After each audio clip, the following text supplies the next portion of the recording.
Bonjour et bienvenue à ce nouveau numéro d'Objectif 2023 qui reçoit pour vous les secrétaires généraux de l'AETA, qui est une structure de la société civile axée sur les élections. Il s'agit donc de M. Gérard Bissambo, à qui j'ai dit bonjour et bienvenue. Bonjour madame. Alors parlons d'abord de l'actualité. Mabunda et son bureau destitué. Peu de gens auraient parié sur cette issue il y a quelques semaines.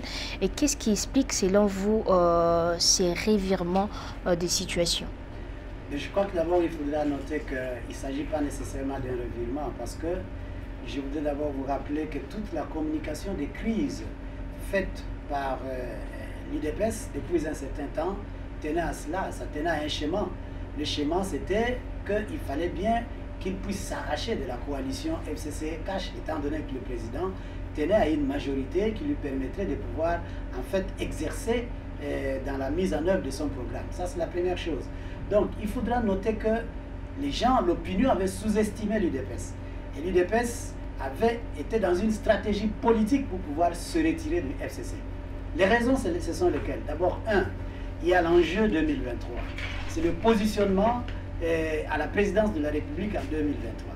Lorsque nous partons aux consultations nationales, le président de la République introduit en disant « Je veux bien travailler pour améliorer les conditions de vie de la population, mais je me rends compte que mon partenaire, président de la République honoraire, veut se repositionner en 2023 comme président de la République. Et je n'ai pas un bilan à défendre. Que dois-je faire? C'est pourquoi je veux ne plus travailler dans le cadre de la majorité. » Donc, ça c'est ce qu'il dit. L'enjeu 2023, enjeu électoral. Et c'est tout ce qui a justifié toutes les crises qu'on a vécues, notamment la crise avec la désignation du président de la CENI, Malonda. Vous avez la crise avec la question de la Cour constitutionnelle. Vous avez la crise avec les trois lois Minaku-Sakata. Donc, les différentes crises qu'on a vécues ne rentraient que dans une stratégie sociologique, créer une crise pour impacter en fait une révolution dans le cadre de la dynamique sociale et politique. Mais selon vous, qui a créé cette crise? Mais écoutez, mais je te dis bien que c'est une stratégie politique, parce qu'en fait, en sociologie, on dit ceci. Les révolutions naissent des crises. Lorsqu'il y a une crise, c'est alors qu'on va vers une transformation, on va vers un changement. Sans crise, il n'y a pas de changement. Le changement n'arrive pas de façon toujours assez calme. Non, non, non, il faut qu'il y ait une crise. Donc en fait, l'UDPS était dans le changement, arriver à provoquer une crise pour que les réactions fassent qu'elles puissent avoir ce qu'elles cherchaient. Mais je voudrais encore vous donner une autre raison. La deuxième raison, elle est en fait géostratégique. Vous n'oubliez pas qu'ici, nous sommes dans une guerre froide entre Américains, dans le consortium américain, Canadiens, Japonais, vous avez les Britanniques, et même d'ailleurs les Suisses sont entrés dans la danse, vous comprenez?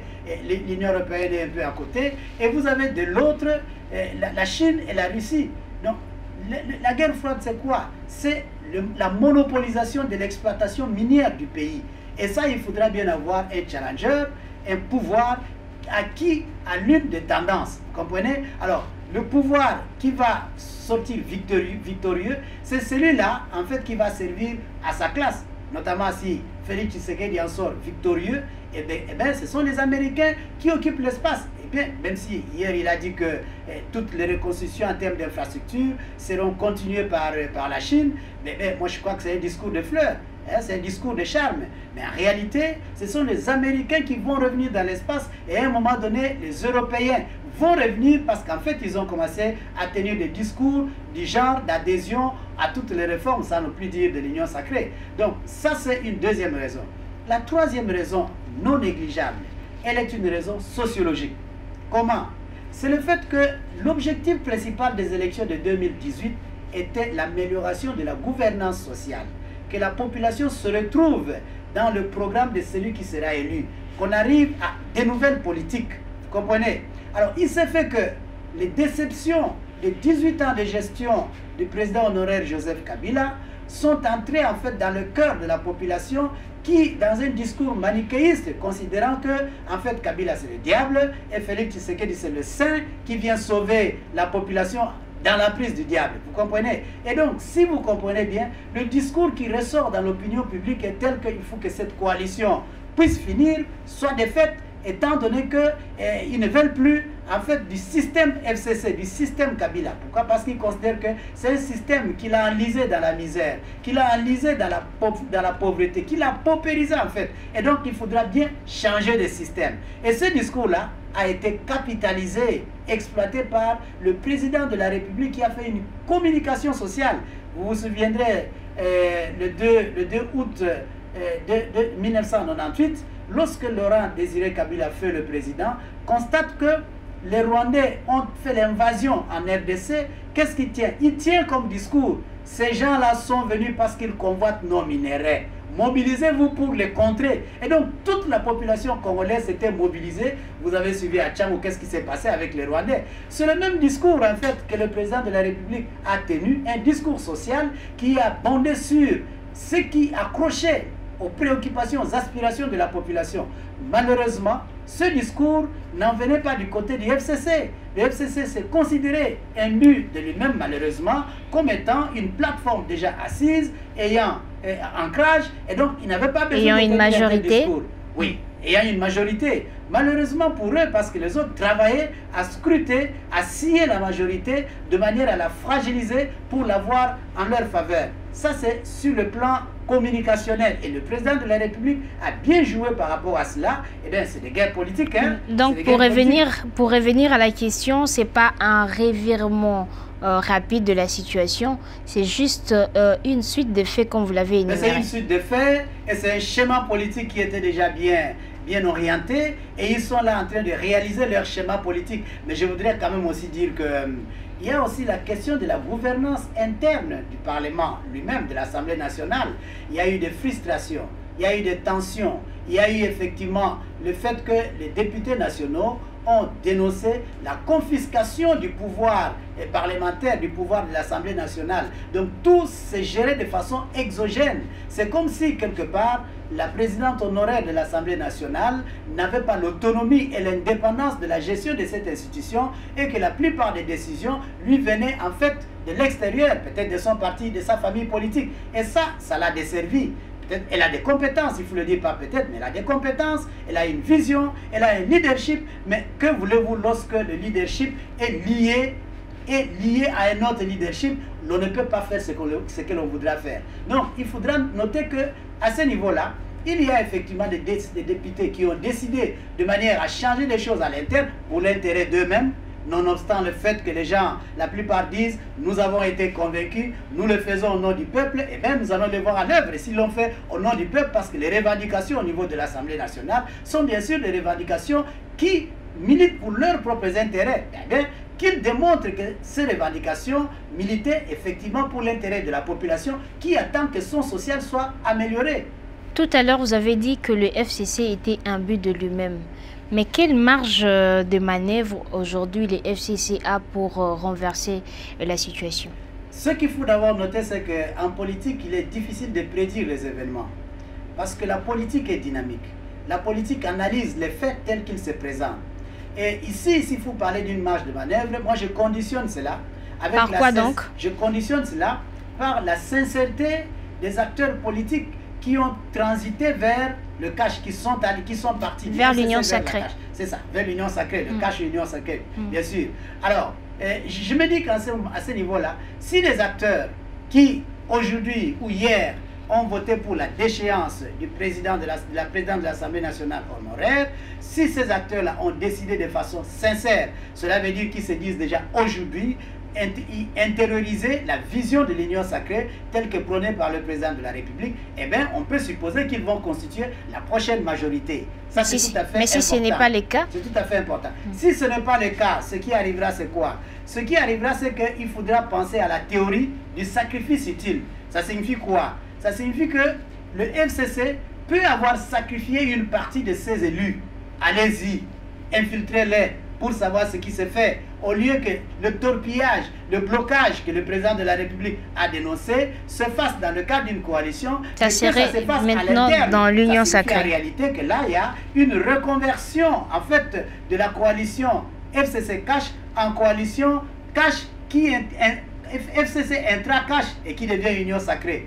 Je voudrais aussi souligner que En fait, cette histoire de l'union sacrée, aujourd'hui, moi j'analyse ça comme étant une conquête de la légitimité. Vous savez, quand le président de la République est élu, et il est élu, il prête son serment le 24 janvier 2019, eh bien, sa majorité était un peu limitée. Elle était minimale, vous comprenez? Sa légitimité était minimale.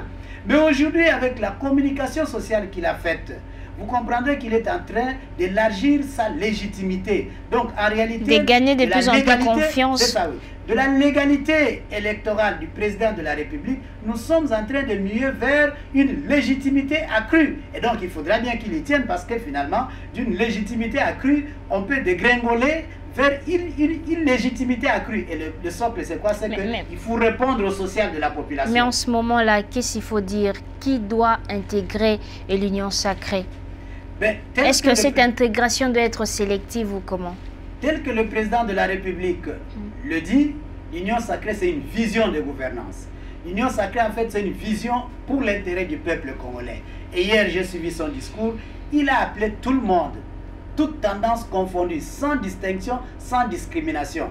Eh bien, ce qui arrive ici, c'est quoi? C'est que tout le monde peut se faire membre de l'union sacrée. Et donc, dès lors que tout le monde se fait membre de l'union sacrée, il y a quelque chose qui ne dit pas son nom en politique.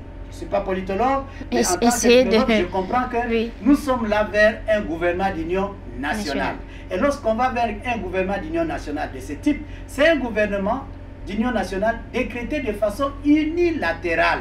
Pas un gouvernement issu d'une concertation qui met les acteurs autour d'une même table, qui décide de manière à travailler main de la main. Mais ici, c'est une seule personne qui impacte la vision, qui impulse, qui se dit avoir le charisme et qui appelle tout le monde. Le comble, c'est quoi? Le comble, c'est que nous risquons d'avoir une démocratie déséquilibrée. Pourquoi? Parce qu'on va avoir une opposition minimale face à une majorité maximale. Et dès lors que la démocratie est déséquilibrée avec des rapports de force asymétriques, il y a tendance à muter vers la dictature. Et donc je crois que c'est ici que nous devons... C'est parmi les grandes contraintes? C'est une grande contrainte. Nous devons éveiller la conscience en fait de la population, comprendre que nous allons bien sûr vers l'union sacrée, c'est bien, mais nous devons veiller, contrôler, dénoncer, faire en sorte que notre contrôle puisse donner l'élan de la vraie démocratie, de l'état de droit, que notre sommeil, que notre indifférence, insensibilité face aux événements, face aux faits, face aux décisions qui sont prises par les décideurs, les institutions, ne nous fasse pas endormir pour que nous puissions nous réveiller un jour, nous retrouver dans une dictature qui ne dirait pas son nom. Et je donc crois que là, vous êtes en train de faire un appel à l'éveil des consciences. C'est vraiment une interpellation au président de la République à tenir le fait que nous sommes dans une démocratie, que l'union sacrée soit vraiment une union sacrée qui tienne au principe démocratique, qui tienne au principe d'équilibre du pouvoir, une union sacrée qui tienne au principe de la collaboration entre institutions, mais aussi au respect des lois et de la Constitution. C'est très important que les lois soient au-dessus de ceux qui nous dirigent, au-dessus d'eux qui sont des décideurs, de telle sorte que effectivement l'objectif social des réformes politiques et sociales de la population soit atteint. Mais à ce stade, quel scénario se propose à nous présentement? Les scénarios, il y en a beaucoup. Le premier scénario que je pourrais évoquer, c'est que nous pourrons nous trouver, parce qu'ici, vous savez bien que le bureau de l'Assemblée nationale ait été déchu totalement, mais l'enjeu n'est pas le bureau de l'Assemblée nationale. L'enjeu, c'est la constitution de la majorité parlementaire. Vous comprenez? J'ai déjà évoqué un paradigme, c'est le paradigme de la légitimité du pouvoir, mais ici, nous sommes dans un paradigme de la majorité, je n'appelle pas parlementaire, mais présidentielle. Parce que le président vous dit qu'il a besoin d'une majorité pour pouvoir travailler, pour pouvoir mettre en œuvre sa politique. Mais attention, parce que ça va impacter sur toutes les réformes électorales qui vont arriver. On risquerait d'avoir des réformes qui seront taillées sur mesure, de telle sorte que celui qui en aura le pouvoir et l'influence puisse, malheureusement ou heureusement, se proposer une majorité parlementaire. Mais ici, je parle de la majorité présidentielle parce que le président dit qu'il a bien besoin d'une majorité pour pouvoir travailler, mettre en œuvre son programme. Alors, à ce niveau-là, si nous avons un bureau définitif dans lequel il y a encore des membres du FCC, influents, malheureusement, qui pourront influencer en fait, le processus de prise de décision. Ce qui arrivera, c'est quoi? Ce qui arrivera, c'est qu'il y aura des résistances pour que, en fait, le président de la République puisse avoir du soutien parlementaire de manière à impacter, en fait, sa politique. Ça, c'est d'abord un. Mais deuxièmement, on peut avoir un bureau dans lequel les membres du FCC, du moins pour ceux qui sont restés constants, ceux qui sont restés loyaux et fidèles, il y en a de toute façon, même s'il y a une transhumance massive qu'il faut observer. Il y a encore des sons, il y a encore des sons, si on peut le dire ainsi.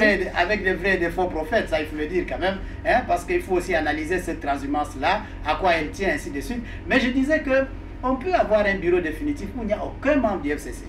On peut finalement aussi avoir une majorité où les membres fidèles du FCC se disent « nous n'y allons pas ». En ce moment-là, ce qui va arriver, c'est quoi? Ce qui va arriver, c'est que le FCC va aller dans l'opposition. Et nous avons l'AMUCA amoindri, bien sûr, qui est dans l'opposition, mais ce n'est pas une opposition de moindre. D'autre part, nous avons le FCC qui va dire il va vers l'opposition. Et vous avez une majorité éclatante, une majorité battante qui va finalement gérer les institutions. En ce moment-là, je vous ai dit, le risque, c'est le déséquilibre démocratique.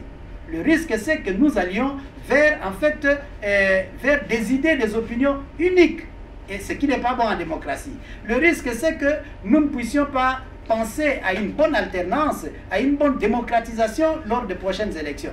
Mais lorsque le FCC et les autres vont rester dans l'opposition, notez que nous allons avoir, en fait, une période tout à fait violente, une période ancrée de tensions et sévère quant à l'exigence de l'organisation des élections dans le délai constitutionnel. Parce qu'en fait, l'enjeu étant les élections, le FCC va se dire, ok, ils n'ont qu'à gérer, je rentre dans l'opposition, mais il faut qu'on organise le plus vite possible les élections. Et alors, en ce moment-là, il y aura tout un tas de confrontations, de contestations, ainsi de suite, ce qui ne permettra pas malheureusement le président de la République à pouvoir travailler, parce qu'en réalité, il n'a que 3 ans, et disons même 2 ans. Parce que, laissez-moi vous dire, qu'en matière des élections, lorsqu'un président accède pour un mandat de 5 ans, il a au moins 2 ans pour pouvoir impacter sa politique sociale et économique.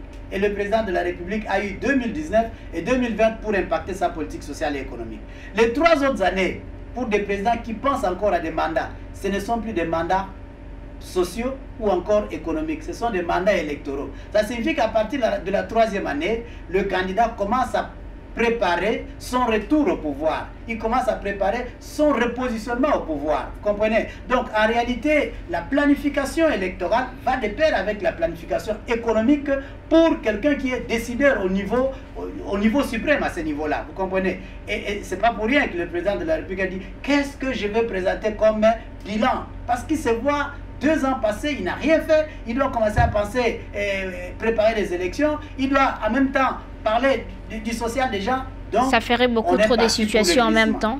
Il en aura trop. On serait parti pour le glissement. Parce que moi-même, je me dis, lorsqu'on parle d'un gouvernement d'union nationale, ce qui n'est pas une mauvaise chose, c'est une bonne chose. Si tout le monde peut rentrer dans l'esprit de travailler pour le bien du pays, que les antivaleurs peuvent être déracinées, peuvent être sanctionnés, ainsi de suite, la corruption, les détournements, les dépenses tout à fait gabégiques qui se réalisent au niveau des institutions, le tas de moyens qui rentrent dans le fonctionnement, dans les salaires des gens qui sont au niveau des institutions, alors que le pauvre Congolais, l'homme d'Engaba, l'homme de Bukangalonzo, ne voit rien. Sa situation sociale sur le plan de l'éducation, de la santé, de l'environnement, de la sécurité et même de l'alimentation n'est pas sécurisée. Vous comprenez? Tout ça là, ça signifie quoi? Ça signifie que l'union sacrée est une vision, mais ça doit être en même temps un engagement. Et donc, je me dis que le président de la République, ici, doit fort à faire. Je considère que les 2 ans ici, il les prend comme étant des années de transition. Et que c'est maintenant qu'il va commencer à gérer. Voilà, c'est pratiquement ça. Voilà, par rapport à vos propositions sur des scénarios qui doivent se présenter à nous, vous avez parlé des panoplies de choses, mais ce que je retiens, vous avez dit si jamais le FCC allait dans l'opposition avec une partie de la MOUCA et de l'autre côté, une extrême majorité pourrait occasionner des risques d'une position unique, tout comme de violence. Mais quelles sont les propositions que vous faites aujourd'hui pour nous éviter, par exemple, ce genre de situations? Je crois que la plus importante des propositions à faire, c'est qu'il faut que en fait, les décideurs respectent la loi, la Constitution principalement. Parce que tout ce qu'il y a comme mutation politique des acteurs. Si vous rentrez dans la Constitution, dans son article 110, alinéa 6, il est dit clairement que le député, l'élu national, est lié à son parti politique ou regroupement politique. Et qu'au cours du mandat, il ne peut pas, en fait, partir de son parti politique, se délier de son parti politique au regroupement politique, sinon il perd son mandat. Alors la plupart de ces élus nationaux qui se disent souvent individuellement, nous ne sommes plus, je ne suis plus du FCC, je vais vers l'Union sacrée, tout ça, ainsi de suite. S'ils n'appartiennent plus à leur parti politique ou au regroupement politique, en réalité, ils perdent leur mandat. Et je crois que si l'on doit respecter la Constitution... En réalité, ils doivent aller avec leur regroupement. Ils doivent aller avec leur regroupement. Mais en même temps aussi, ben, je ne sais pas, parce qu'il est dit que tout au départ, la majorité n'avait pas été constatée, la majorité parlementaire. Mais du moins, si on a reconnu une majorité parlementaire, si vous allez dans le règlement intérieur de l'Assemblée nationale, il est dit ceci. Il est dit que c'est au début de la mandature que les regroupements et les partis politiques choisissent d'être dans la majorité présidentielle ou dans l'opposition, dans la majorité parlementaire ou dans l'opposition parlementaire. Et cela se fait une seule fois durant toute la mandature. Alors, si quelque part les gens avaient déjà choisi les partis politiques et les regroupements politiques d'être soit dans l'opposition parlementaire, soit dans la majorité parlementaire. Mais aujourd'hui, s'ils doivent transiter vers l'Union sacrée, bien sûr que c'est une idée, mais s'ils doivent transiter vers une autre majorité, qu'est-ce que ça signifie? Ça signifie que nous aurons violé à la fois et la Constitution et le règlement intérieur de l'Assemblée nationale qui est conforme à la Constitution. Vous comprenez donc? Il est important qu'à ce niveau-ci, que les juristes qui sont au Conseil du président de la République réfléchissent davantage, mais en même temps... Sur la nomination d'un informateur? La nomination d'un informateur. Mais je crois qu'à ce niveau-là, il est important. D'ailleurs, vous avez compris que le président de la République, aussitôt qu'il fait son adresse le 6 décembre, nous avons suivi à travers les médias qu'il avait appelé le Premier ministre et qu'il lui exigeait, évidemment, qu'il lui exigerait, je dis exigerait parce que c'est l'information que nous avons suivie, de démissionner. Et que celui-ci n'a pas démissionné, le président de la République n'a pu rien faire. Parce qu'en réalité, tel qu'il est engagé dans ce projet de l'Union sacrée, il nommerait déjà un informateur. S'il ne l'a pas fait, c'est quoi? C'est parce que l'article 78 de la Constitution le lui en interdit. Pourquoi? Ça doit se faire après la démission. L'article 78 dit ceci. Le président de la République nomme un informateur pour constater la majorité afin de nommer un Premier ministre au sein de la majorité. Lorsque l'article de la Constitution dit ça, la Constitution voudrait tout simplement dire que l'informateur n'arrive que lorsqu'il n'y a pas encore un Premier ministre.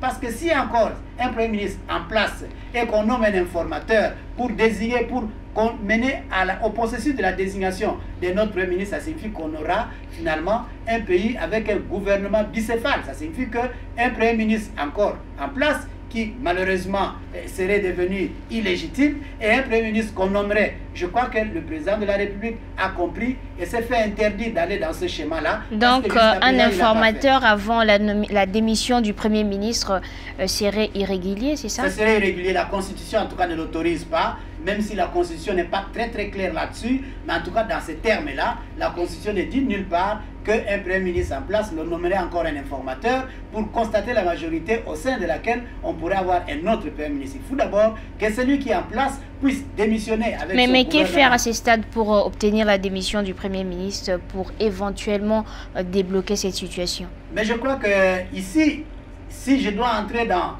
la stratégie des élus nationaux, c'est d'abord aller vers la mise sur pied du bureau définitif de l'Assemblée nationale. On met sur pied le bureau définitif et ce bureau définitif fait quoi? Donne une motion de censure contre le gouvernement.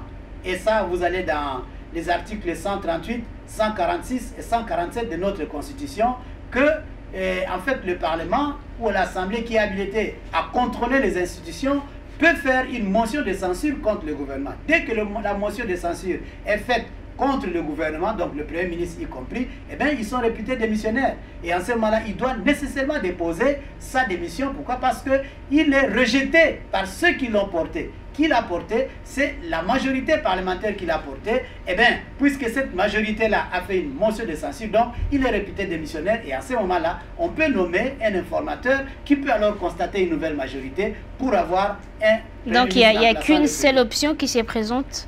En réalité, c'est ça l'option jusque-là, si l'on doit rester dans la légalité. C'est ça. Voilà, après les consultations sur les renforcements de la démocratie et l'état de droit, le chef de l'État, Félix Antoine Tshisekedi, dit avoir noté qu'il faut opérer sur base d'un large consensus des réformes constitutionnelles portant sur le mode de scrutin, par exemple. Mais à ce stade, qu'est-ce qui doit être changé d'après vous?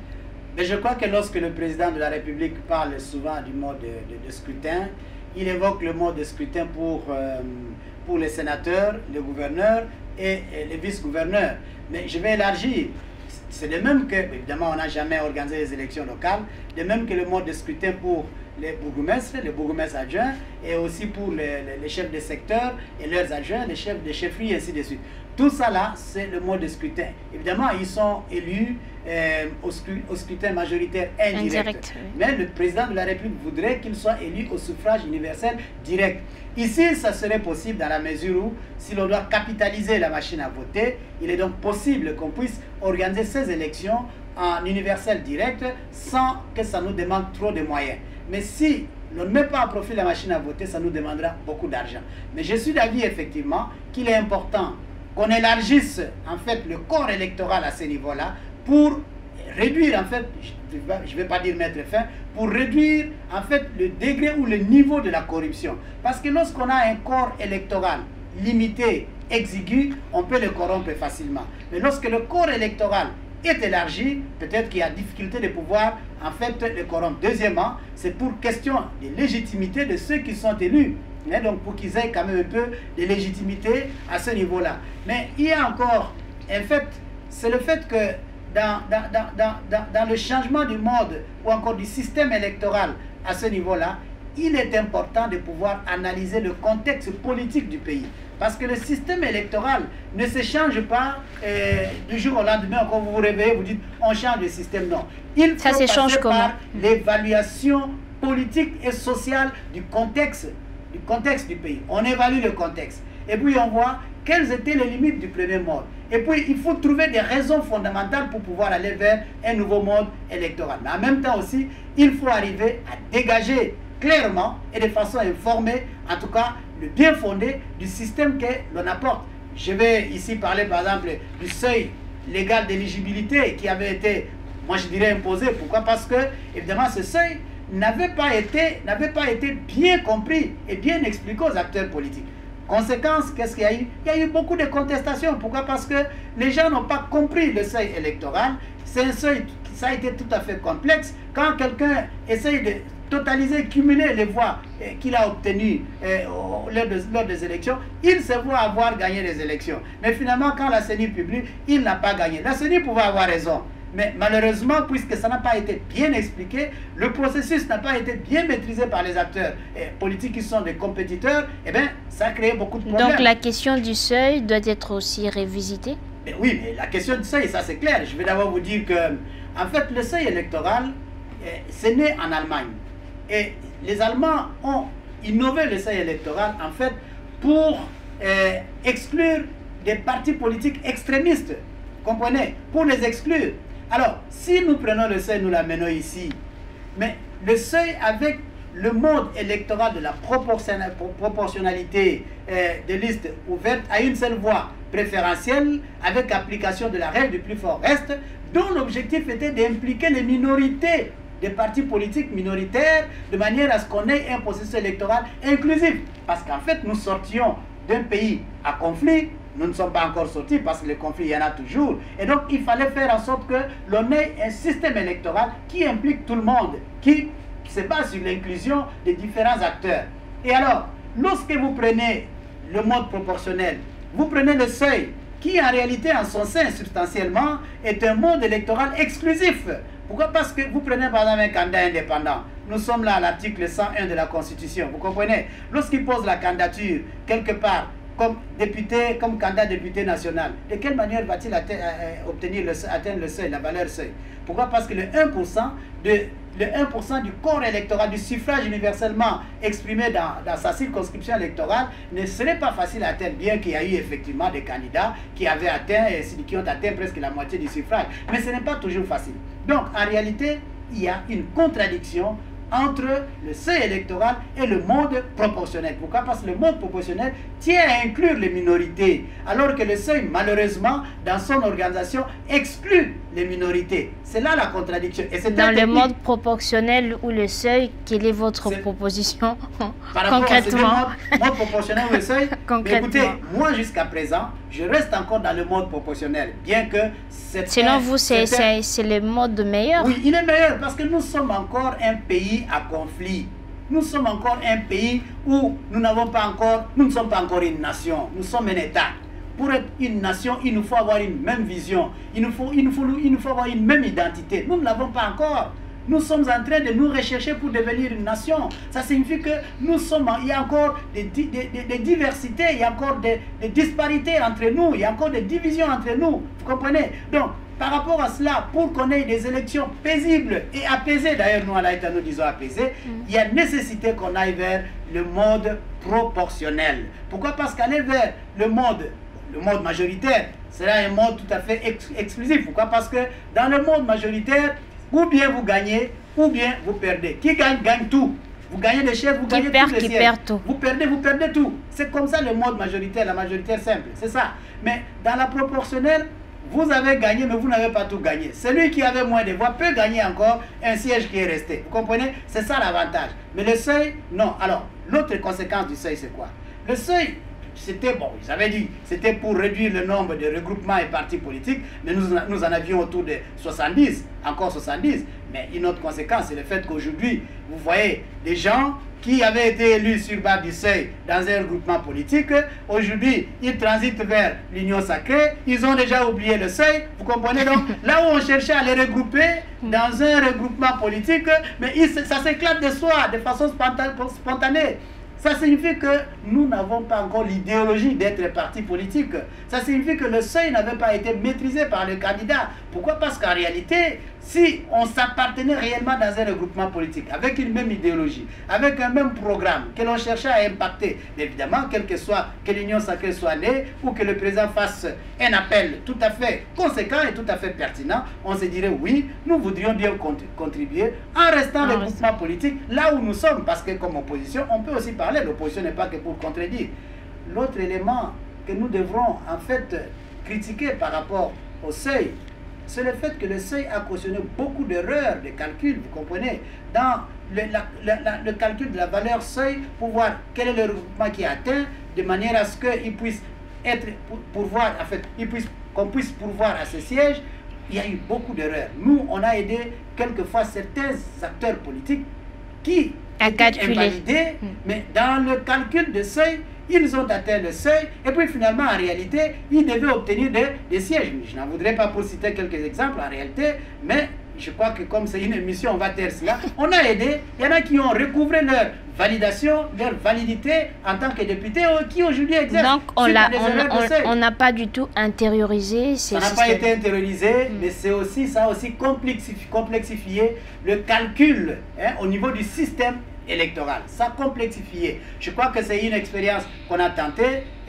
Si l'on pense qu'on doit revenir à cette expérience... Que vous n'aimeriez plus revoir donc. Personnellement, lorsque je travaille sur la réforme de la loi électorale, j'ai dit tout simplement le seuil doit être mis de côté, c'est tout.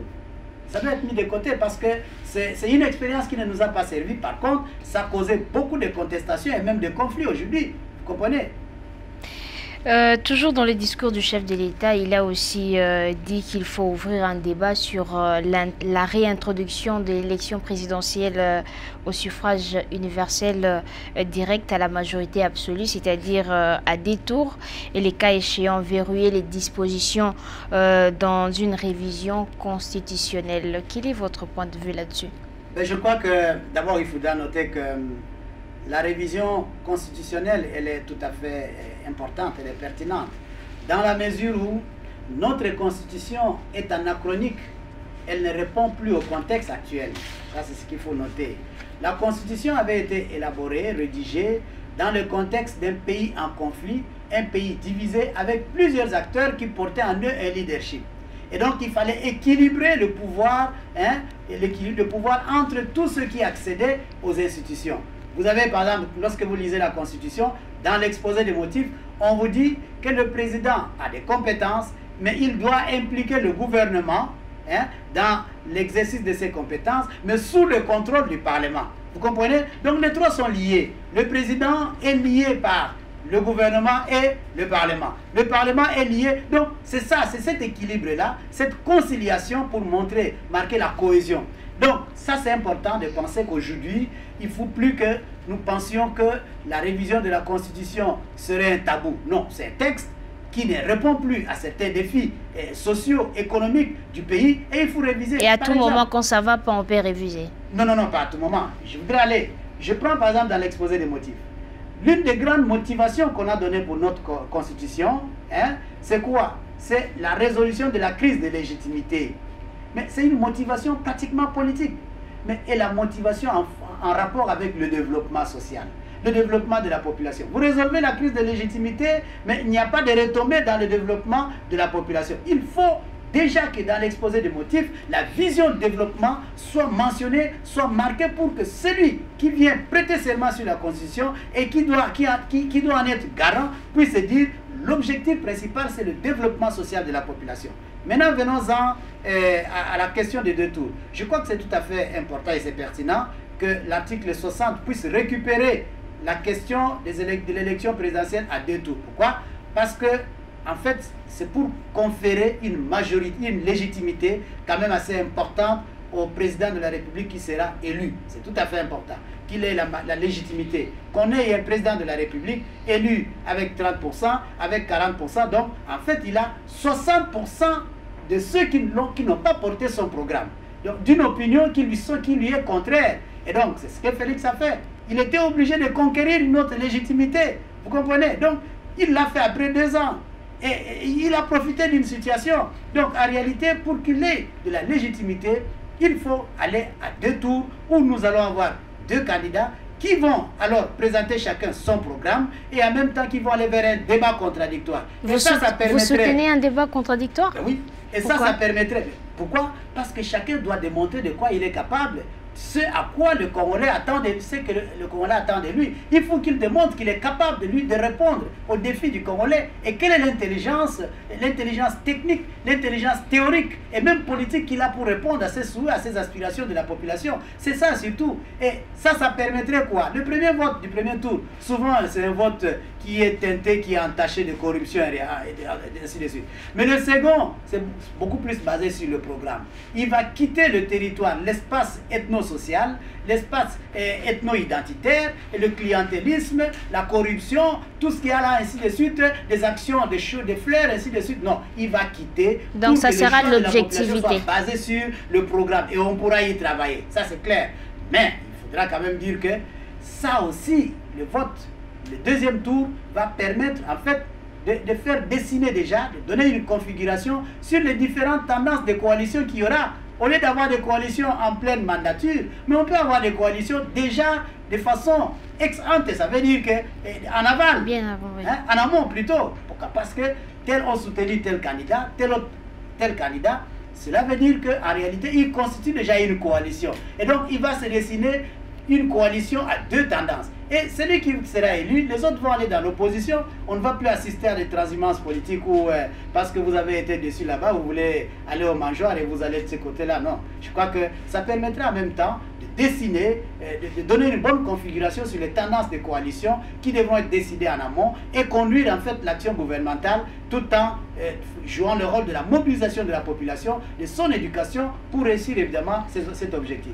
Bon, le chef de l'État a également dit qu'il faut réhabiliter les partis politiques dans leur rôle, des principaux moteurs de la démocratie et acteurs de la vie parlementaire en lieu et place de regroupement politique conformément à l'esprit et à la lettre de la Constitution. Votre point de vue? Je crois que le chef de l'État s'est situé là à 2 points de vue. Le premier point de vue, c'est un point de vue stratégique et organisationnel. Il est stratégique et organisationnel par rapport aux élections. Vous comprenez que l'éclatement des partis politiques, déjà en 2006, nous en avions beaucoup. Vous comprenez? Et à ce niveau-là, l'objectif, c'était de pouvoir déjà préparer déblayer le terrain pour obtenir la majorité parlementaire toujours. Ici, c'est le paradigme de la majorité, hein, vous comprenez, le paradigme de la majorité parlementaire. C'est ça le paradigme. Et malheureusement, je crois que les réformes électorales risqueront d'être teintées de ce souci, dicté en fait par cet impératif d'une majorité parlementaire que quelqu'un aimerait peut-être obtenir, je le dis de manière comme scientifique des élections. Non, comme scientifique des élections, je le dis de cette façon-là. Mais ici, ce qui est important, c'est que déjà en 2006, ça existait pour avoir la majorité éclatement. Nous arrivons en 2011 avec la mosaïque politique, vous comprenez, on s'éclate davantage et nous sommes allés à beaucoup de partis politiques. Et ces partis politiques étaient l'éclatement des partis politiques existants, des partis politiques pairs, vous comprenez. Et là-dedans, on prend quelqu'un qui crée son parti politique et lorsque les députés sont élus, ils constituent la majorité à la cause de quelqu'un, vous comprenez. Mais en 2018, on est allé vers une autre stratégie. C'est quoi? La mosaïque politique s'est fondue en regroupement politique. Vous comprenez? Et on ne s'est pas arrêté au niveau du regroupement politique. On est allé au-delà jusqu'au seuil. On dit, bon, il y a d'abord le regroupement politique. Il faut être dans un regroupement politique. Et non seulement ça, mais en plus, il faut atteindre le seuil. Quand on a atteint le seuil, on a le siège. Tout ça là, c'est la stratégie électorale pour obtenir la majorité parlementaire. Le chef de l'État en disant cela, je crois qu'il a quand même raison qu'on rentre vers des partis politiques, mais il y a deux choses. La première chose, c'est que ça nécessitera la révision constitutionnelle dans ces articles 101, je crois, oui, 103 et 104, où on parle des partis politiques et regroupements politiques. Il faut qu'on reste avec des partis politiques.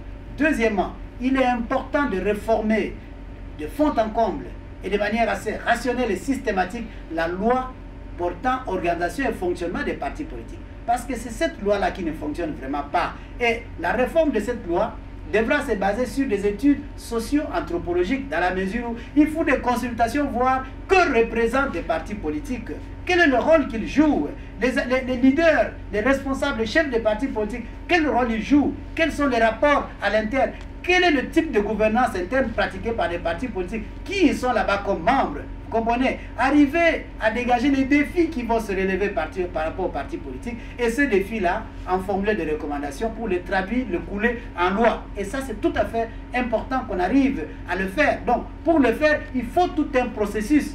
Il faut tout un processus de refondation morale, donner un socle de moralité aux partis politiques pour en fait mettre fin à la théâtralisation politique, à l'immoralité politique. Vous savez, le prof Joly a dit ceci, il dit que les partis politiques sont des laboratoires de fabrication d'incivisme.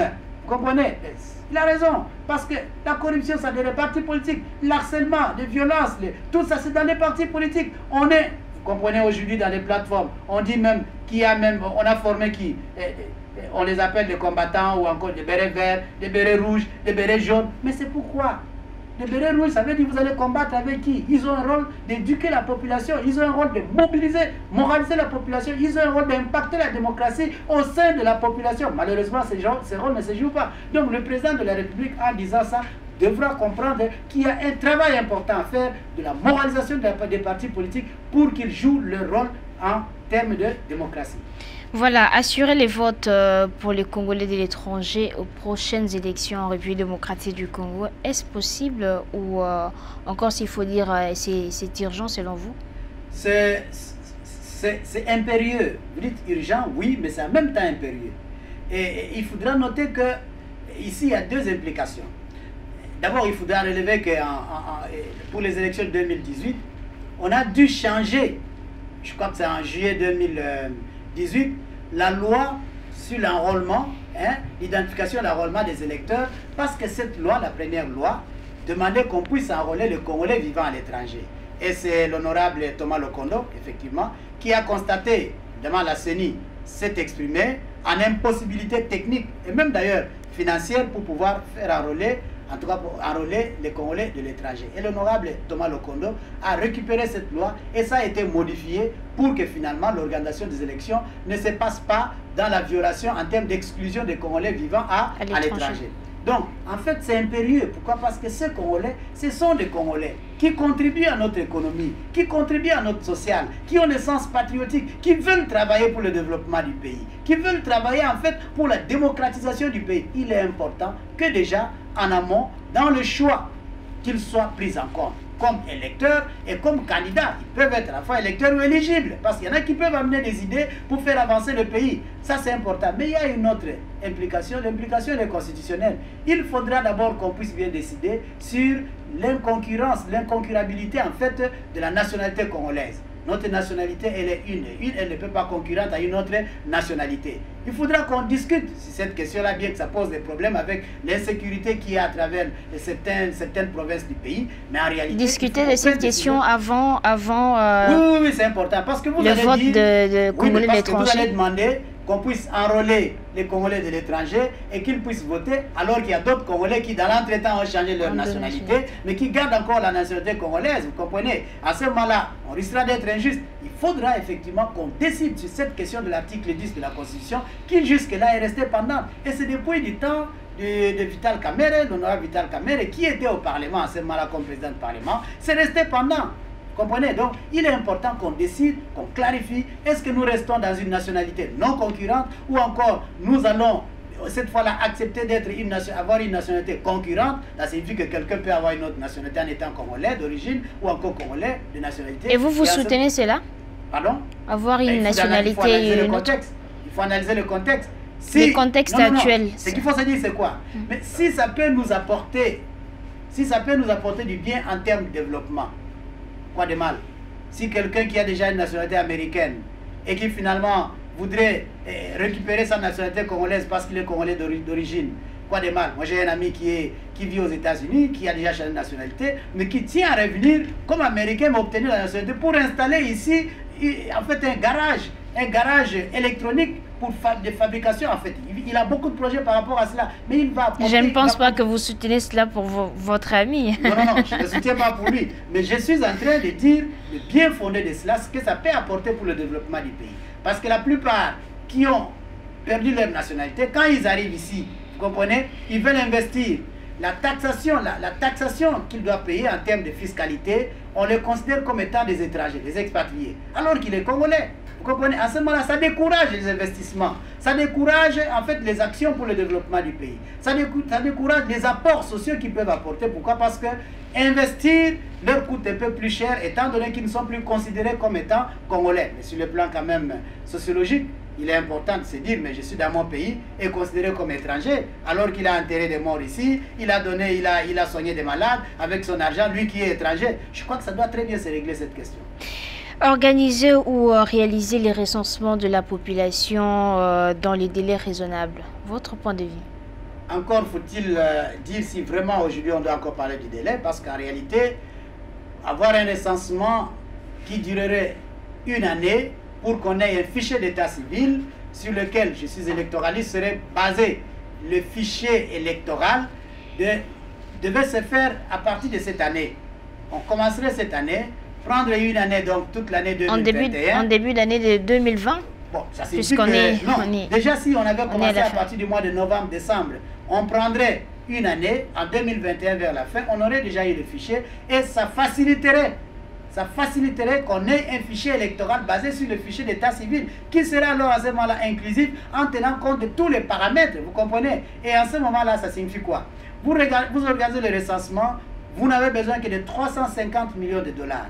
Vous avez ça et vous avez un fichier qui serait actualisé périodiquement et même d'ailleurs quelques temps avant l'organisation des élections, chacun a sa carte d'identité, c'est un grand acquis, encore qu'en dehors de cela, des contributions en termes de plan de développement, en termes de la maîtrise en fait du dividende plutôt démographique du pays, qui devra travailler pour des élections, qui devra travailler à inclure en fait pour la résorption du chômage, et ainsi de suite. Cette question du dividende, c'est une question importante qui a un impact sur la planification du développement du pays. Et on ne peut pas le faire aujourd'hui. Pourquoi? Parce que la part, en tout cas la part démographique dans laquelle on devra investir pour former de façon qu'il soit des compétences à utiliser pour le développement du pays n'est pas réellement connue. Tout ça, c'est parce que nous n'avons jamais fait le recensement. Les statistiques que nous avons sont des statistiques tout à fait fallacieuses et même biaisées.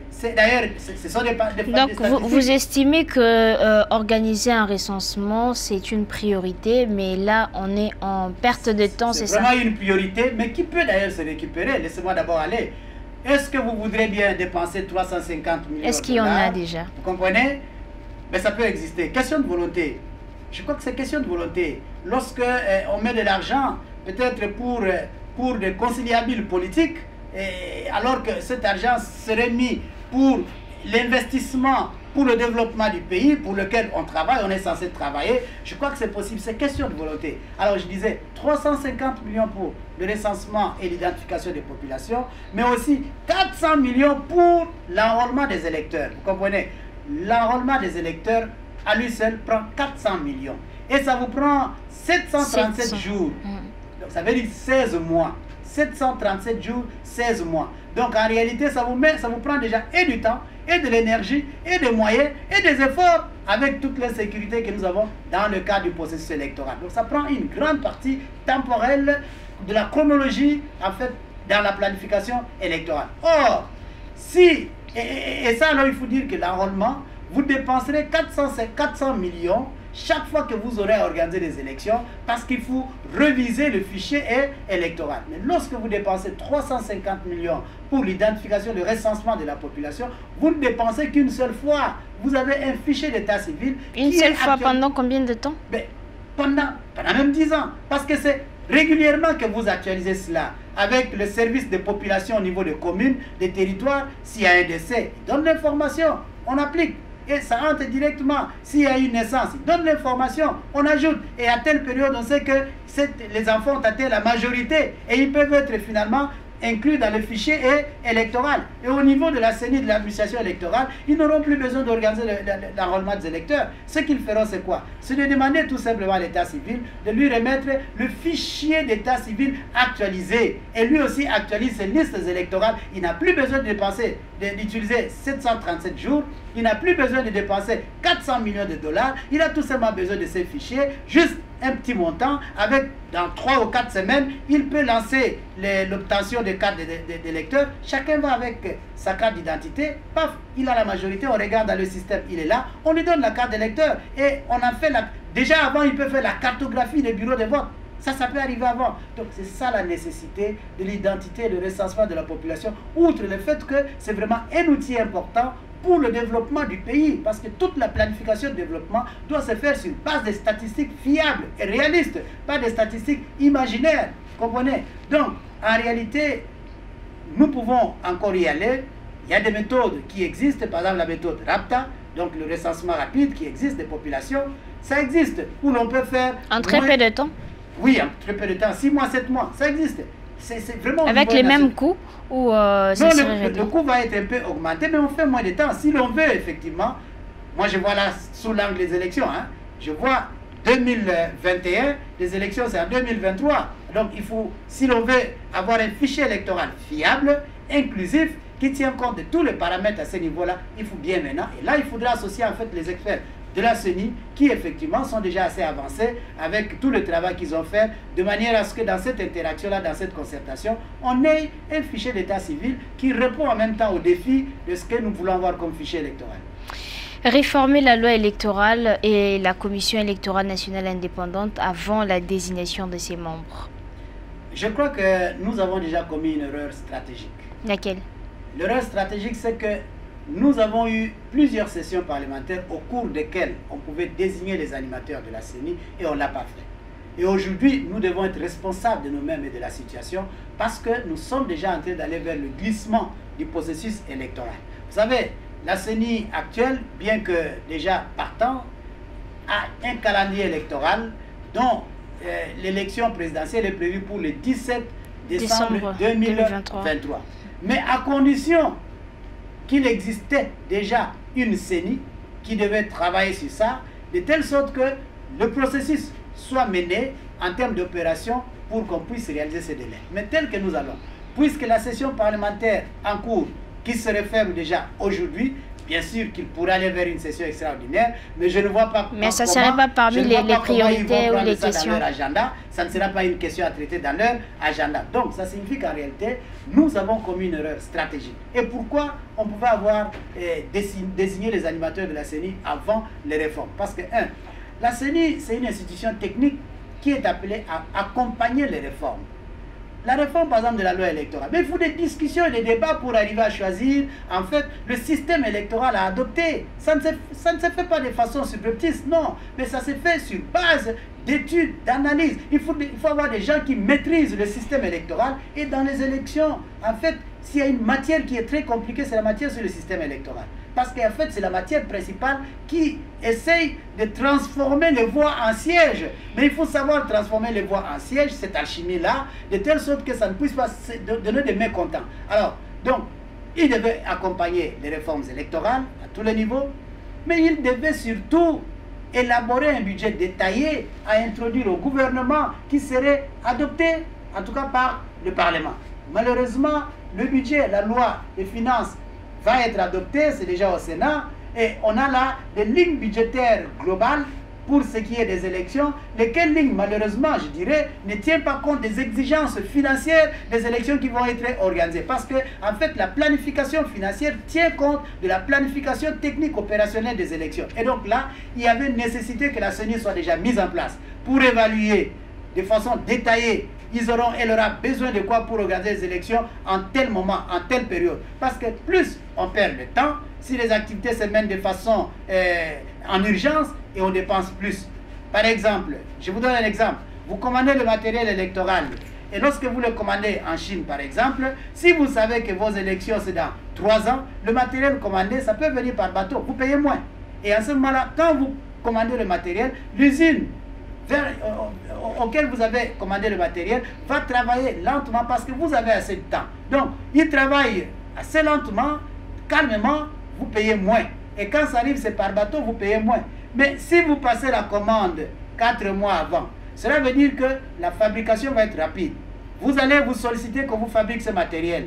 L'usine vous dit non, moi mon personnel est en congé, j'ai un personnel minimum, donc il faut augmenter le prix parce que ceux-ci vont travailler de façon sous pression. Vous comprenez? Le coût a augmenté. Mais en même temps, pour que ça arrive à temps, au lieu que ça vienne par bateau, vous devez payer l'avion pour que ça arrive vite et qu'à partir d'ici, ça soit déployé au niveau des centres de vote. Vous comprenez? Vous payez plus. Ça signifie que là où vous deviez payer, par exemple, 10 millions, vous arrivez à 50 millions parce qu'en réalité, vous avez fait cela en urgence.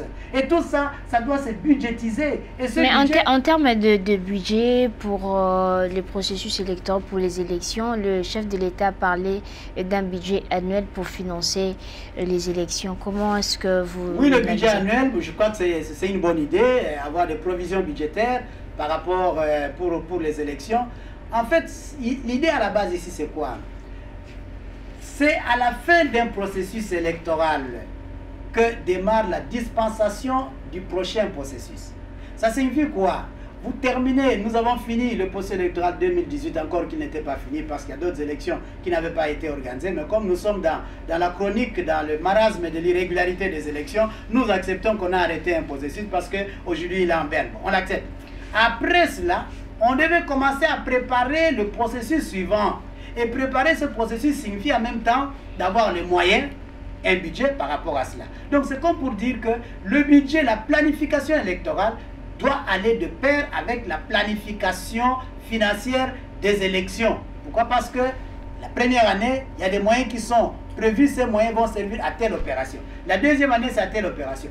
Pour éviter d'attendre tard, 1 an avant les élections ou 2 ans, et on commence à chercher de gros budgets qui vont coûter cher au pays tout en négligeant au détriment en fait du développement social de la population. Le fait d'attendre, réunir les moyens tard, c'est ça qui fait que ça pèse. Et vous savez que le budget, le financement des élections était un goulot d'étranglement. Ça a été à la base du glissement électoral de la fois passée. Et cette fois, nous sommes déjà 2021 avec la faible mobilisation de recettes dont nous sommes pratiquement objet. Je me demande de quelle manière on va répondre à cet objectif ou encore à ces défis parce que on peut avoir mobilisé, mais il y a plusieurs d'autres défis urgents qui pèsent sur le gouvernement. Encore donc ça serait parmi des points qui pousseraient, qui nous emmèneraient à un glissement? Mais le glissement, mais il est presque déjà signé. Dès lors que vous n'avez pas encore mis sur pied la CENI. Mais vous attendez la session peut-être de mars ou même... Non, parmi les points, c'est-à-dire que là vous avez parlé de la CENI. Oui, c'est parmi les défis, ça c'est clair. Je vois les défis budgétaires, hein, parce que il faut quand même dire qu'il y a une récession économique, nous vivons cela. Donc, on n'est pas très sûr qu'on va avoir assez de moyens. Mais avec cette situation de la Covid. N'oubliez pas aussi que lorsqu'un politique sait qu'il a l'avantage de se repositionner et qu'il peut revenir au pouvoir de l'argent, il y aura toujours une possibilité. En 2011, vous avez vu, déjà en 2011, le pouvoir du président honoraire Joseph Kabila avait financé des élections lui-même à 90%. Et en 2018, il a financé lui-même à 98%. Mais il y a des motivations politiques qui soutiennent cela, qui sous-tendent cela. Ça c'est clair. Il suffit.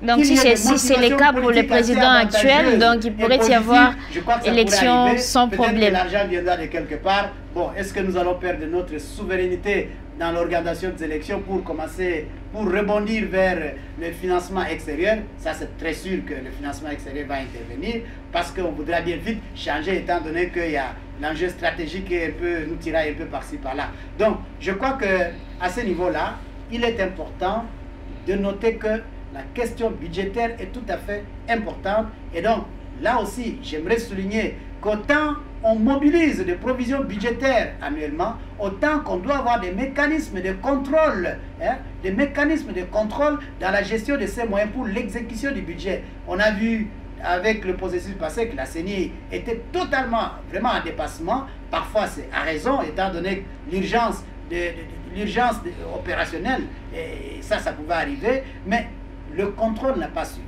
Si vous allez à l'article 52 de la loi organique sur la CENI, on vous dit que la Cour des comptes doit être diligentée pour contrôler l'exercice, disons, la gestion de la CENI. Ça n'a jamais été fait.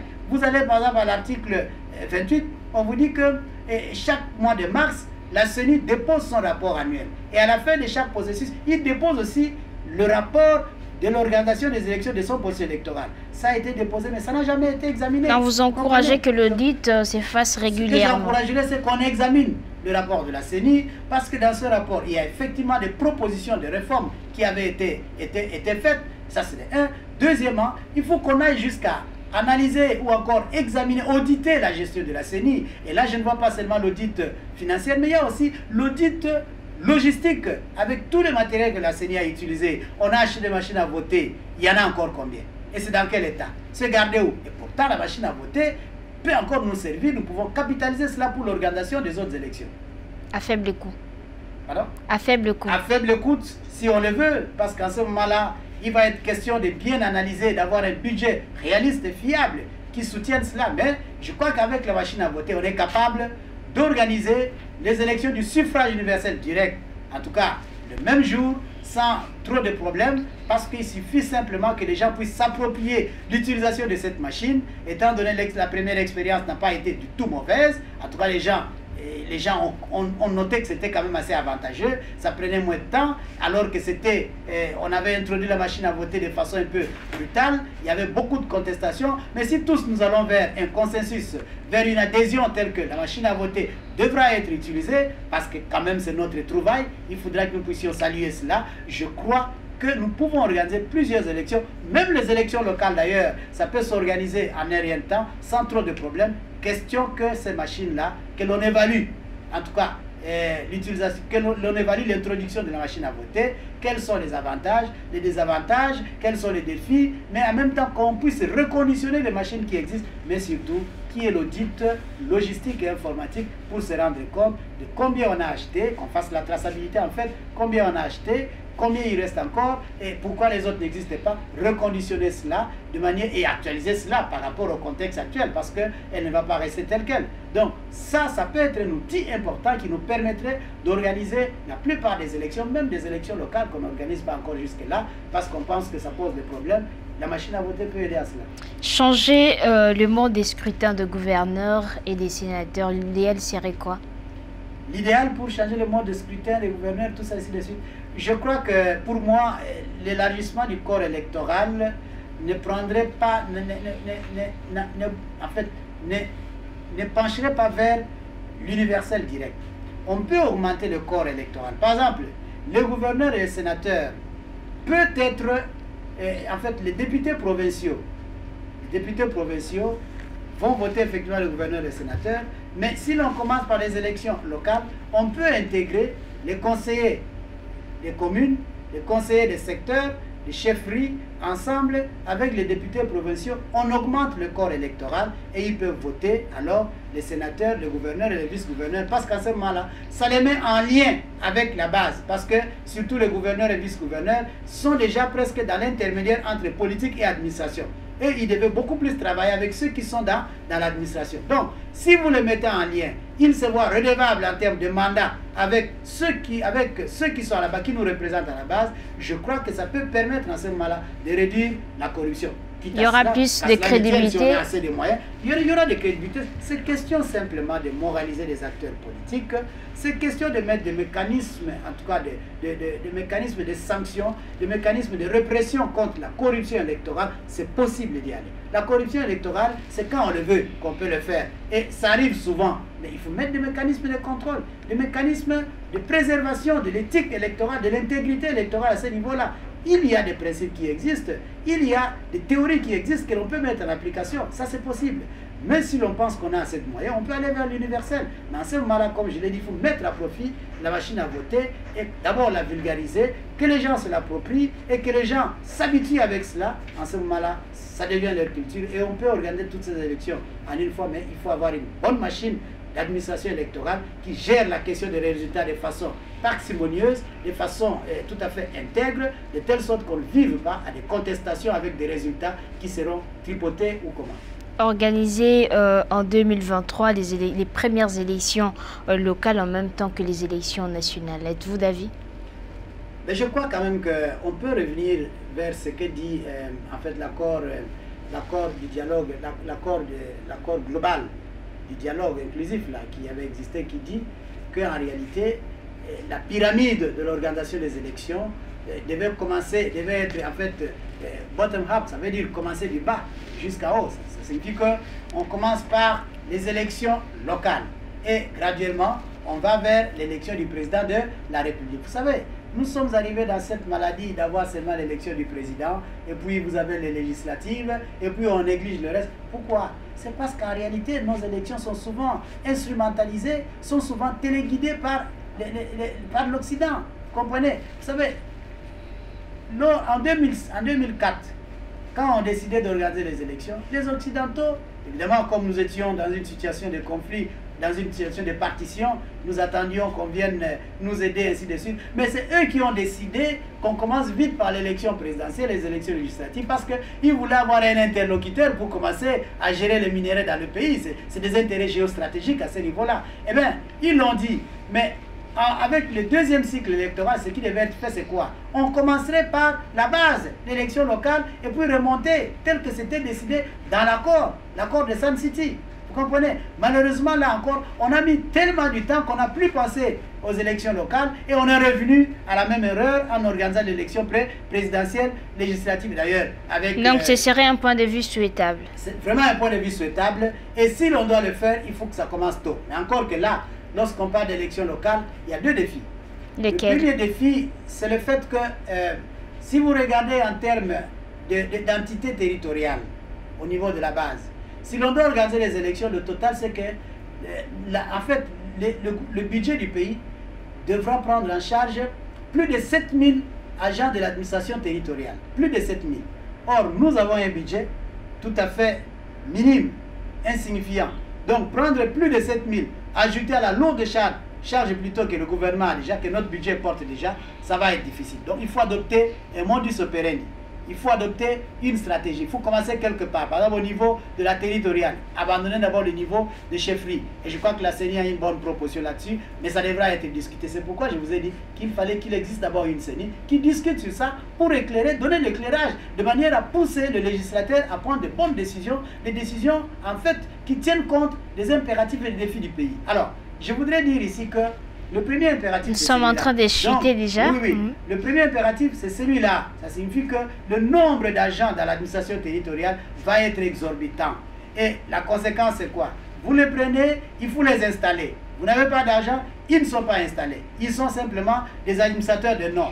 Deuxièmement, ils ne sont pas payés. Alors, ils commencent à revendiquer, c'est encore source de conflit. Vous comprenez? Source de conflit, source de tension, et donc on ne saura pas gérer cela. Surtout que c'est au niveau des entités territoriales, la grave conséquence, le grave risque, serait quoi? Serait qu'il y ait alors, finalement, des conflits ethniques avec des rébellions, ainsi de suite, parce que tel n'a pas été content, et bien il entre en rébellion parce qu'on n'a pas pris, on l'a pas pris en compte. Ça, c'est la première chose. Deuxième chose, il est important de noter qu'aujourd'hui, au niveau des entités territoriales, il y a ce que j'appellerais une aliénation politique de tout ce qui gère le niveau administratif, le niveau des entités.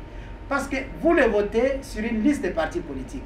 Il s'en va, malheureusement, il se prend dans la logique politique. Parce qu'il qu'il est là, mais il doit satisfaire, au lieu de satisfaire la population, il doit satisfaire son parti politique. Tellement que même au niveau de l'administration, nous travaillons sur base de l'aliénation politique. Sans mon parti politique, je ne suis rien. Je dois le choyer, je dois l'engraisser, c'est un point à combattre pour que je ne puisse pas partir d'ici. Sinon, ils vont jeter un dévolu sur moi et je vais vivre des motions de défiance, comme ça se passe dans la plupart des provinces, où aujourd'hui, c'est tel qui a été défié, il a été déchu, président de l'Assemblée provinciale, gouverneur. Ça se passe comme ça et c'est devenu monnaie courante depuis la législature passée. Vous comprenez? Et ça crée une instabilité institutionnelle au niveau du pays, tel qu'il est difficile de penser le développement du pays avec ce déséquilibre institutionnel. Voilà, nous sommes pratiquement arrivés à la fin d'Objectif 2023. Avez-vous un mot pour clôturer? Le petit mot, c'est que la population congolaise lise de façon attentive et critique les événements politiques actuels. Les événements politiques, nous devons toujours les lire pour l'intérêt de la population. Et c'est pour le social de la population, le bien-être de la population, nous soutenons. Si ce n'est pas pour le bien-être, il est important que nous puissions interpeller, dénoncer, parce que ce n'est pas bon qu'un jour nous puissions déchanter, nous puissions être déçus et vivre dans le déboire parce que nous n'avons pas été éveillés, nous n'avons pas su contrôler. Contrôlons, accompagnons le pouvoir politique actuel dans le sens de travailler pour le bien de la population et non dans le sens de pouvoir se positionner, en tout cas, comme politique. Parce que nous avons besoin, en tout cas, d'un État fort et pas besoin d'un homme providentiel. Merci. Merci, M. Gérard Bissambou. Merci beaucoup. Objectif 2023 de ce jour est terminé. Merci à vous de l'avoir suivi et bonne suite de programme sur actualité.cd.